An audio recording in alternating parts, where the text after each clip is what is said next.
starseeds and lightworkers, something is moving toward you right now.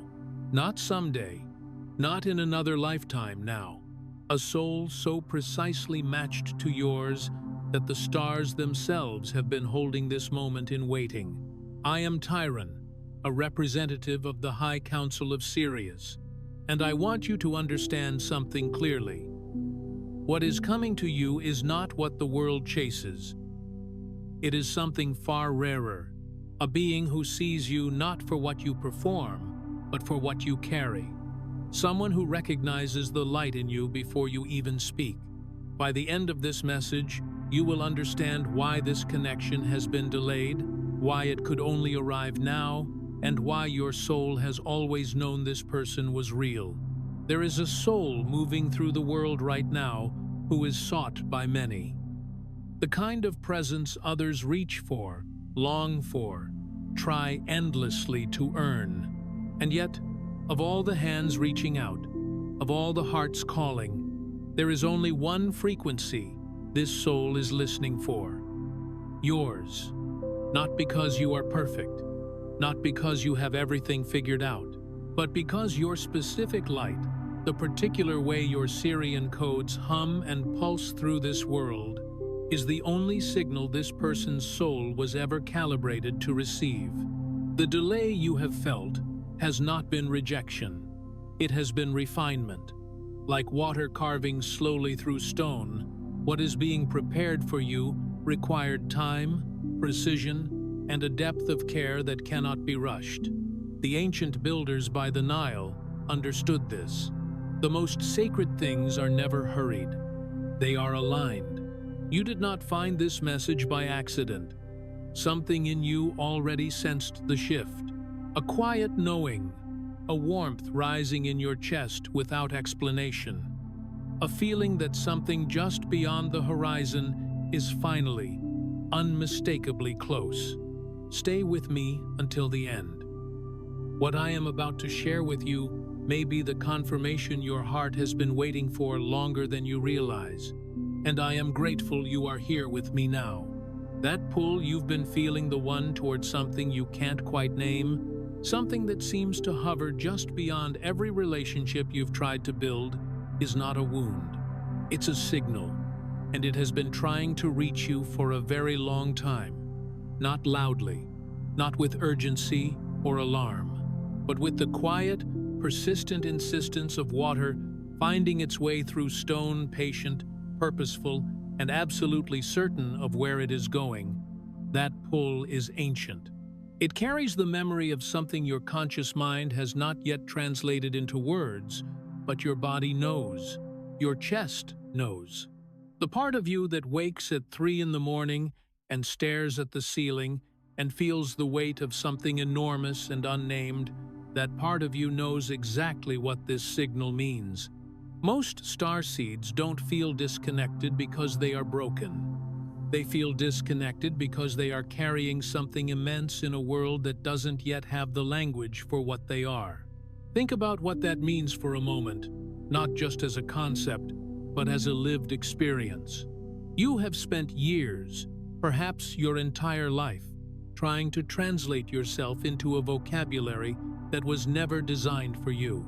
You've tried to fit the dimensions of your inner world into conversations and relationships and spaces that were built for something smaller, something simpler, something that doesn't ache the way you ache or see the way you see. And when the translation fails, when the words run out, and the other person looks at you with that particular blankness that tells you they didn't receive what you were trying to give, you turned inward and asked what was wrong with you. But there was never anything wrong with you. There was only a mismatch between what you carry and what this world, in its current form, is able to hold. That ache you've been mistaking for loneliness isn't emptiness. It's overflow.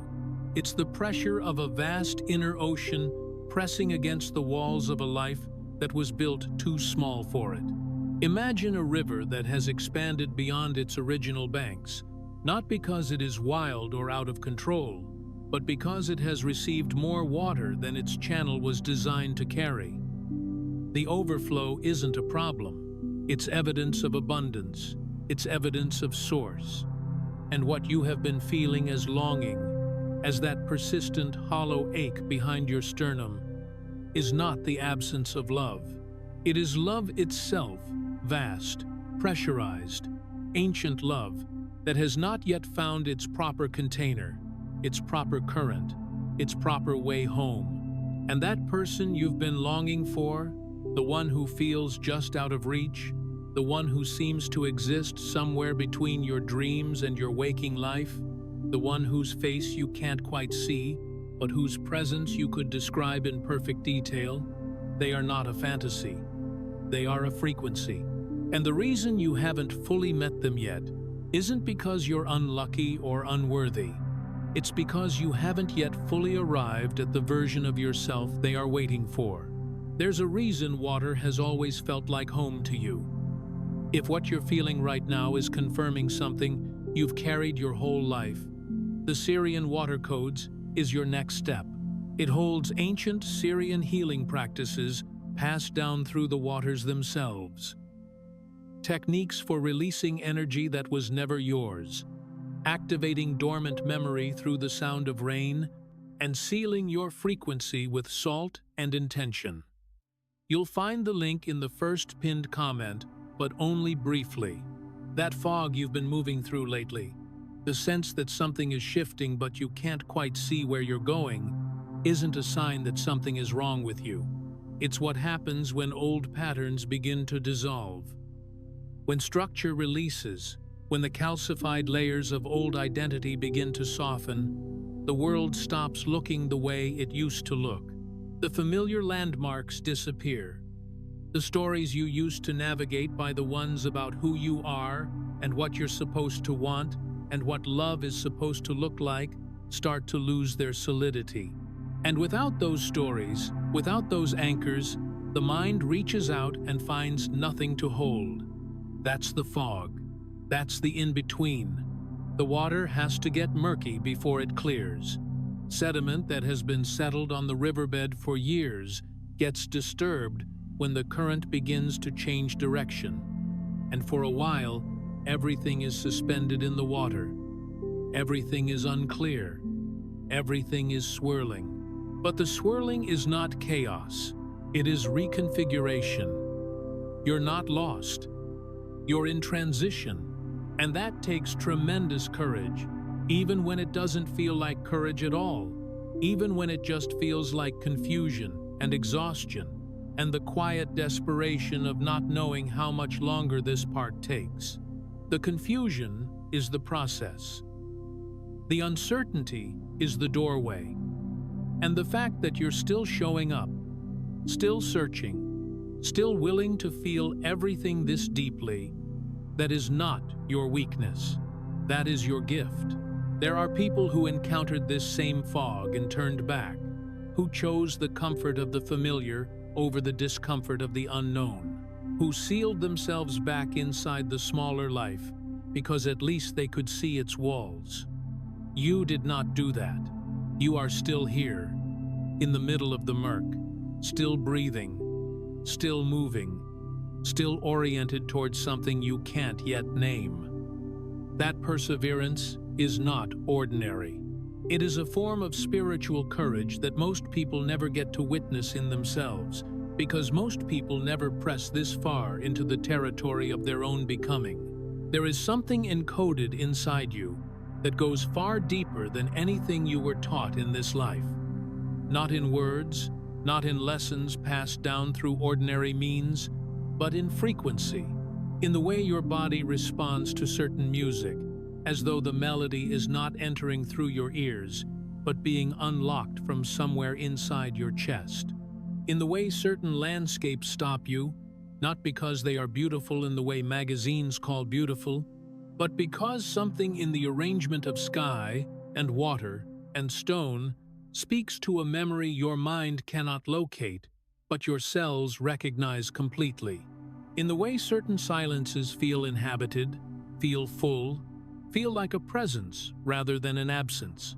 In the way you sometimes know things before they happen, not as a performance, not as something you can reliably demonstrate, but as a quiet interior knowing that arrives before the evidence does, and then watches the evidence arrive exactly as it knew it would.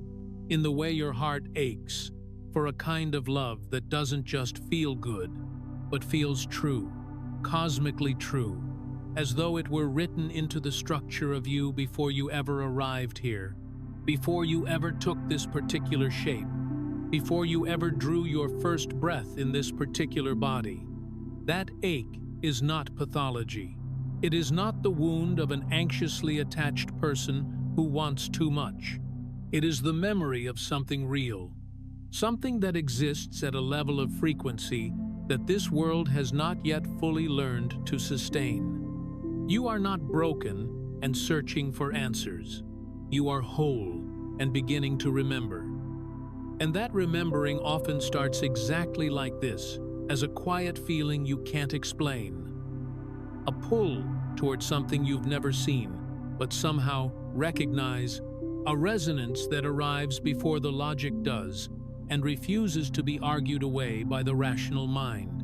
And then comes the phase that trips almost everyone, the stillness, the moment when the momentum you felt during the initial awakening seems to pause, and nothing appears to be moving. The downloads slow, the synchronicities seem to quiet. The electric feeling of expansion that accompanied the first opening settles into something that almost resembles the ordinary, except that nothing is actually ordinary anymore, and you know too much now to go back to pretending that it is. This is where panic quietly sets in, because the world around you doesn't stop demanding things from you just because your soul is in the middle of something sacred. The bills arrive, the relationships continue to require attention. The body needs to be fed and rested and cared for.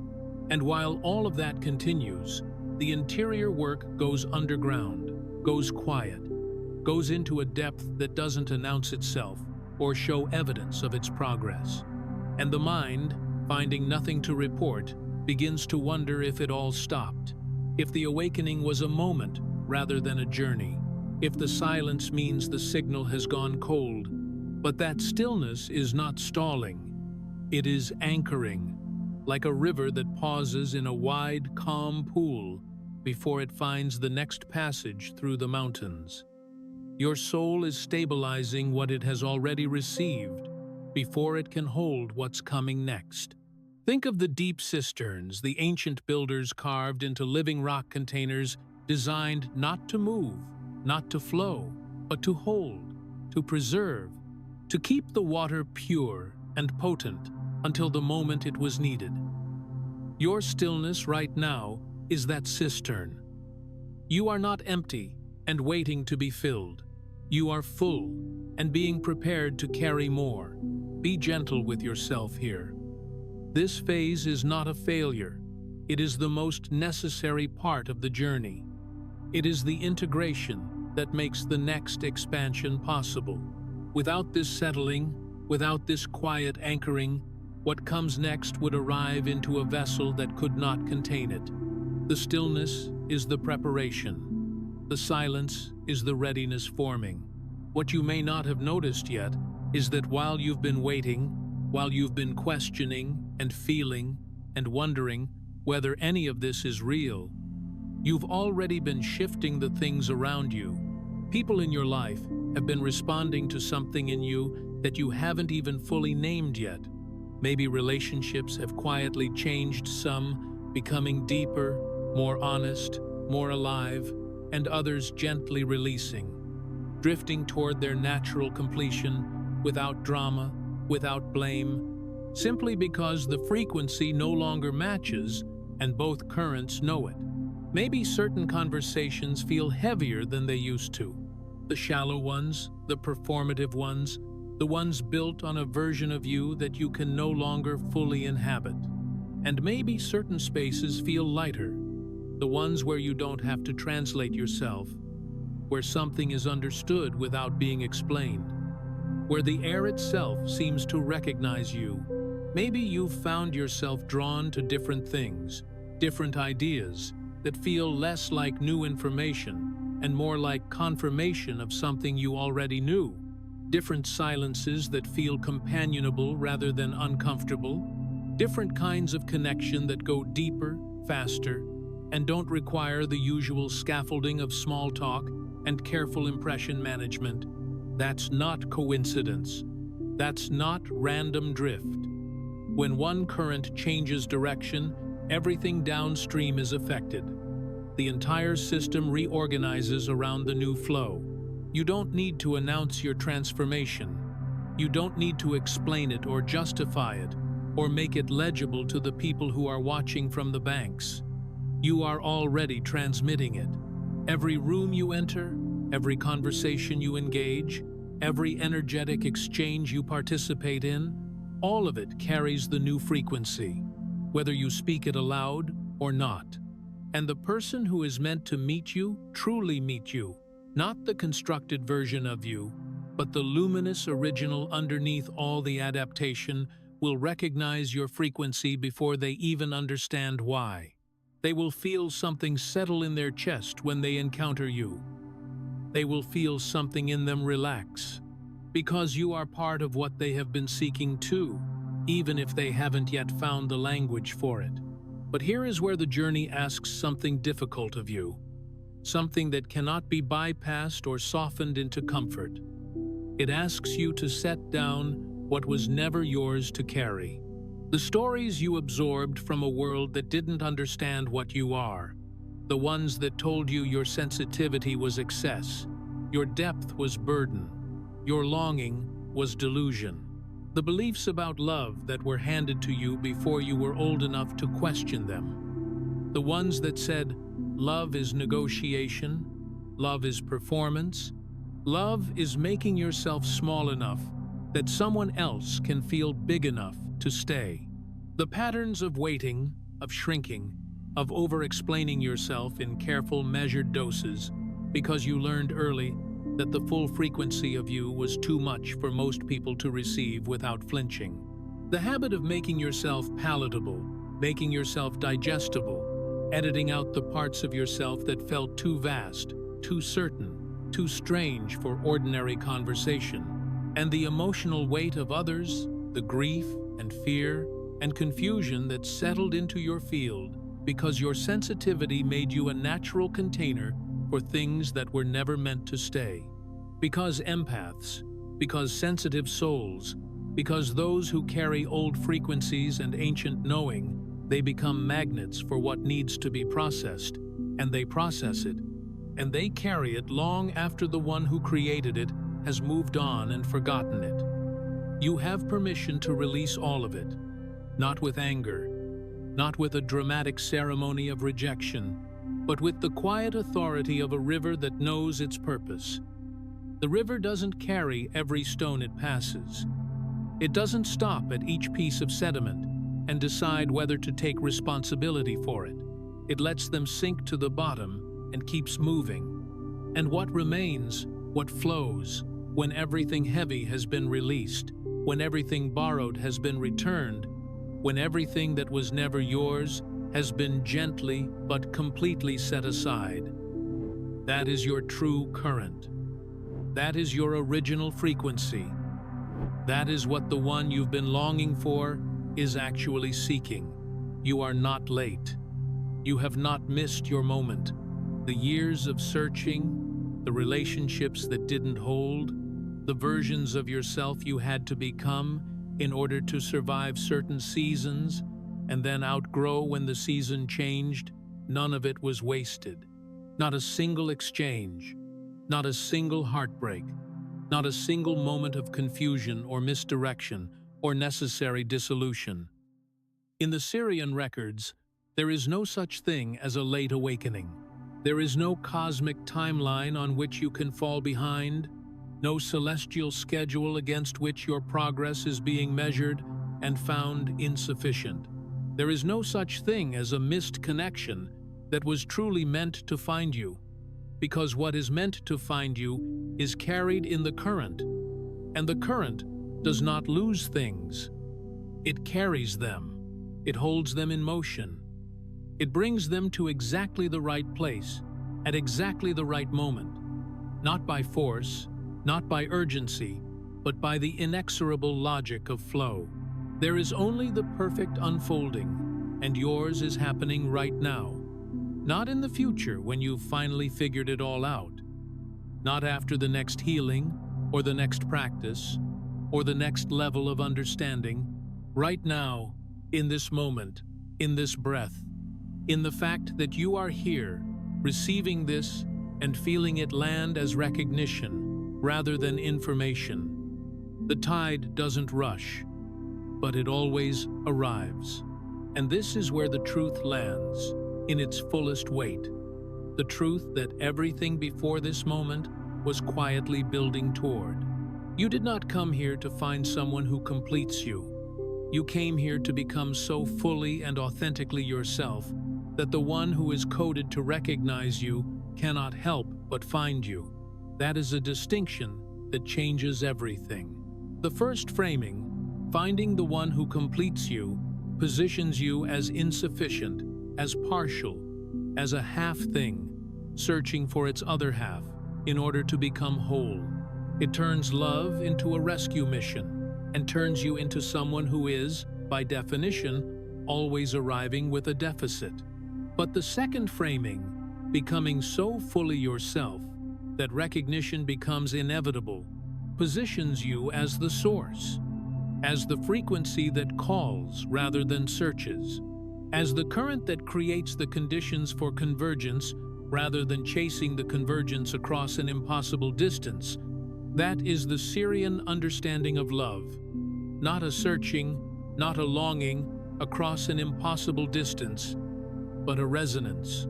A frequency meeting, another frequency, in the way that two tuning forks in the same room will begin to vibrate in harmony without ever being touched, without any effort, without any reaching toward each other simply because they are tuned to the same note and proximity does the rest. A current finding the ocean it was always flowing toward, not because it navigated perfectly or never got diverted, but because the nature of water is to find its level. The nature of love, at its most fundamental frequency, is the same. The ancient ones who built the temples by the Nile encoded this understanding into the very geometry of their structures, into the alignment of the passages, and the orientation of the chambers, and the mathematics of the proportions. They encoded the understanding that what is truly aligned does not need to be forced. It does not need to be chased. It does not need to be manufactured through strategy or performance, or the careful management of how one appears to another. It needs only to be remembered. And then, like water finding its level across any surface, regardless of the complexity of the terrain, it arrives. You're not lost. You never were. You chose to forget not because you were weak, but because the kind of love you're here to experience required you to find your way back from the deepest depth, required you to know what it is to be submerged, to be in the dark, to lose the thread, to wonder if the thread was ever real. Because without that experience, without the full weight of the forgetting, the remembering would have no power. The return would have no depth. Like a pearl that can only form under pressure in darkness, at the bottom of the ocean, in a place where no light penetrates and no warmth reaches. What you are becoming could only be shaped by exactly what you've been through. The irritant that created the pearl was not a mistake. It was not an error in the design. It was the mechanism of the beauty, and every layer of nacre that formed around it, every year of quiet pressure in the cold dark, was building towards something that light would one day pass through and call luminous. Every moment of confusion was the water working on you, smoothing away what didn't belong, wearing down the sharp edges of the false self, the one built for survival in spaces that didn't know what to do with you, revealing, layer by patient layer, what was always there underneath, not creating something new, uncovering something original. The love that is coming toward you, and it is coming. Make no mistake about this. Carry this as certainty rather than hope. Is not coming to find a version of you that is healed and finished and perfectly assembled. It is not waiting for you to achieve some final state of spiritual completion before it deems you worthy of receiving it. It is coming to meet a soul who has been honest enough to feel all of it, every bit of it, without numbing, without bypassing, without retreating into spiritual concepts as a way of avoiding the actual experience of being human in a body. In a life that hurts and confuses and breaks and reforms, brave enough to stay in the question when every instinct says to demand an answer, present enough to still be here when the moment arrives. And the fact that you are still here, that you stayed until this moment, that you did not turn away when it got difficult, that you did not choose comfort over truth, that you are here right now, receiving this with an open chest and a willing heart that tells everything about where you are. You're ready. Not because everything is perfect, not because you've arrived at some summit of understanding from which all the terrain below makes complete and satisfying sense, but because you know, somewhere beneath all the searching, that you were never really looking for someone to save you. You were looking for someone to finally see you, someone who could hold the full frequency of you without flinching, someone whose eyes don't glaze over when you go deep, whose presence doesn't contract when you expand, whose love doesn't require you to be less, in order for them to feel safe. That is what you have been seeking, and being seen, truly seen, not the curated version of you but the whole luminous reality of you, begins the moment you stop hiding the most luminous parts of yourself. It begins the moment you decide that your depth is not a burden to be managed, but a gift to be offered. The moment you stop apologizing for the size of your frequency and start trusting that the one who is meant to receive it is already moving toward you through the current. If this message has moved something in you, if something has shifted or settled or come loose in a way that feels significant, know that this is the beginning of something, not the end. The waters you are moving through right now are ancient. They carry memory older than this civilization, older than the stories we have inherited about what love is and how it works and who deserves it. And if you want to go deeper into that lineage, if you want to work directly with the frequencies that have been washing over you in this transmission, then the Sirian Water Codes is waiting for you.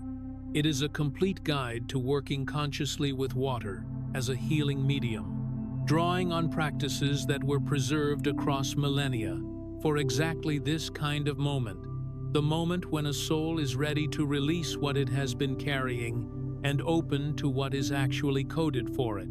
The link is in the first pinned comment. It will not be there forever.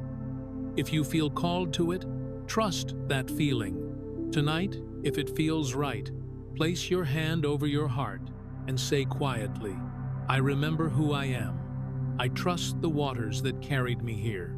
I am ready to flow into what comes next. Before you go, leave one word in the comments, just one that describes what you felt during this message. Then, find someone else's word and respond with encouragement. This isn't just a comment section, it's a space where starseeds recognize each other. And that recognition carries more power than you know. If something in this message touched you, share it with someone who needs to hear it. And if you'd like to keep receiving these transmissions, subscribe. The waters of Sirius will carry us to the next one. You're not just watching, you're remembering. This is your space, and I'm grateful you were here.